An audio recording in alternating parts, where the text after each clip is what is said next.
at the Zoll Institute in the Philippines since 2015.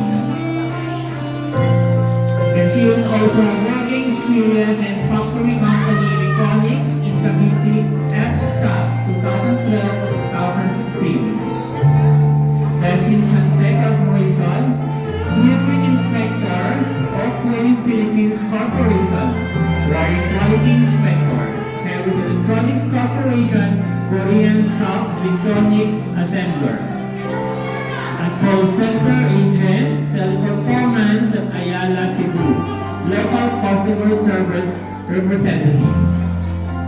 Marriott Hotel, Cebu, Ayala Business Park, Cebu, housekeeping department.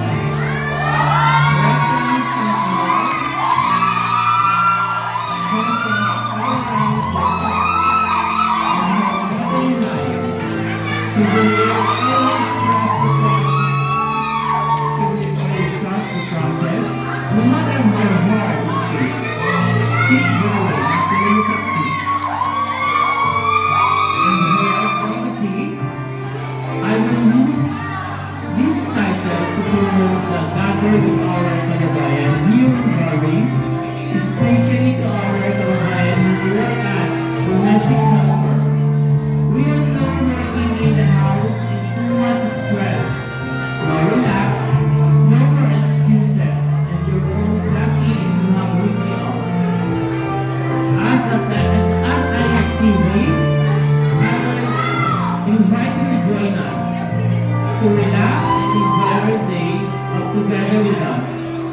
At the same time, to boost your talent that hindi mo mararanasan before, especially pageantry. I will do my best to stand out as TV will have more successful event like this and more fun to more. And the new future of STV is the one that will be and soonest or later, STV will have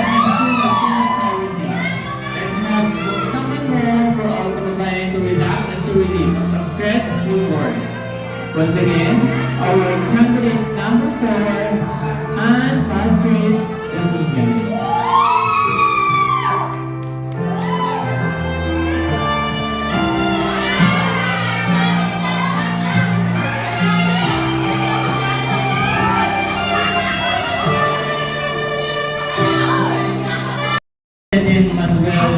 In Very University, Catanalan, Quezon. Batch of 2004-2005 with honor, student and class officer. She working before as a company Epson Philippines 2006-2007. A government company Shinshan Apparel, Trimmer Sales TV, and Ilaw Shopping Center. Trains labor mindset in Winter Fashion Show competition December 2024. She also joined in January 10 and STV Group and become an official member. She also joined a Zumba STV and become a member of STV Dancer. She is a title holder of Hawaiian swimwear competition at June 2024. In her motto, it's better to give than to receive. In her advocacy, is to give the motivation to all FW who are facing a struggle in life.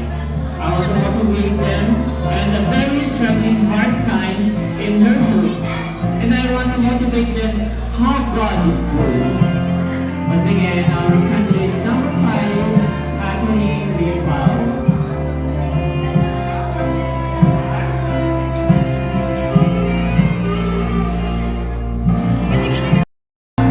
This graduate is a graduate from University of the Philippines. She is also a title holder of winning Unique Queen.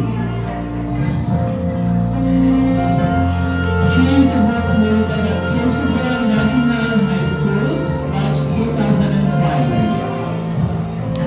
She is a basketball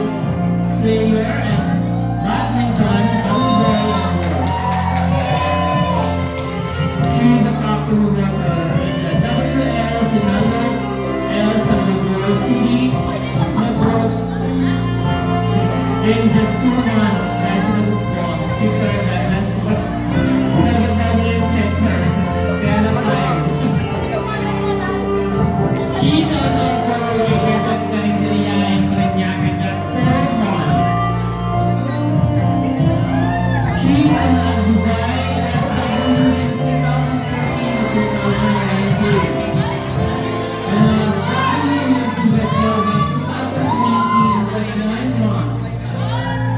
She is currently of W1 Broadway since December 2022. She is a best in restaurant costume at STV Christmas Party December 2023. Once again, our candidate number 7, Janet Villapeña. 33 years old, and granddaughter. She is a high school graduated in private Sacred Heart Academy batch of 2008 with honors student. She is a factory worker before and electronic environments in 5 years. She worked for a beauty salon in Manila, Fairview Manure and Pedicure Color Hair in 2 years. In her motto, people remember that every day is a new opportunity to achieve your goals and to choose your dreams. You can create your own happiness and work for the best life. So keep pushing, keep smiling, and keep believing in yourself, and you got this. In her song Advocacy, this is speaking up for our need in taking control of her life. The first components of my self-advocacy, knowledge of self. Individual must have themselves and able to tell others what they need. Knowledge of rights. Individual must have their rights in their communities and workplaces so they can be better advocate. Communication skills. Individual must be able to effectively communicate their needs. They may have the use of conservative and problem solving. Leadership. Individuals can speak up for themselves, others by identifying failures and taking action to remove them. Once again, our candidate number 8, Lady Diana Rosan Mexico.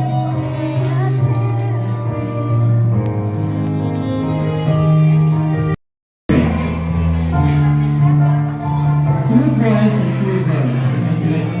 Grandchildren of 2 girls and 1 boy. A high school graduated at Wingate School of Arts and Trades, Batch 1989. With a special award, Best in Work Experience. She worked for Actu Operator Textile Company, Gilman Zunyu Industrial Company in South Korea, last 1994 to 1999. A bottling operator at Naturbina Mineral Water Banhulis, Tanawan City, Batangas, July 2001 to January 2002. District Silver and Flying Company San Tomas, Tanawan City, Batangas, from January 2006 to August 2006. Miss Photogenic at Pinay, Icona, year 2019.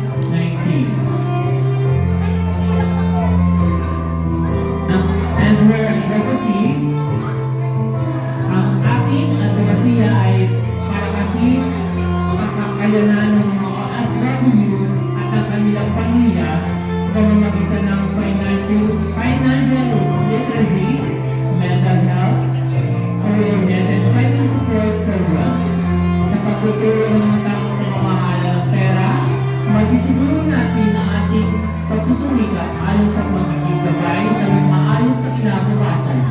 Sa pagbibigay ng alaga sa mental health, ipinaalala natin na hindi sila nag-iisa at may malakas at pagtanggap ng tulong. At sa pagbibigay ng komunikasyon sa pamilya, nananatili natin ang init at pagmamahal kahit malayo sa isa't isa. Sama-samang kilalanin natin ang mga OFW bilang puso ng Ay, ating hindi bansa. pa ba magbibigay? In her motto, matatag na OFW, may kaalaman, may malasakit at may mapagmahal. Once again, our candidate number 9, Alfreda Constantine.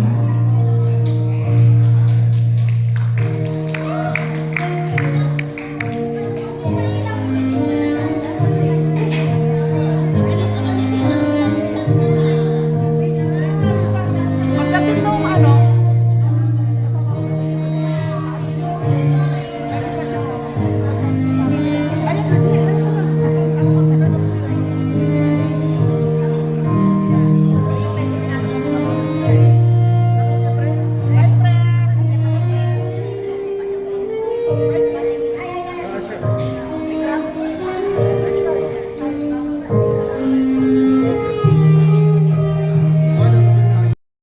Samar Academy 1989.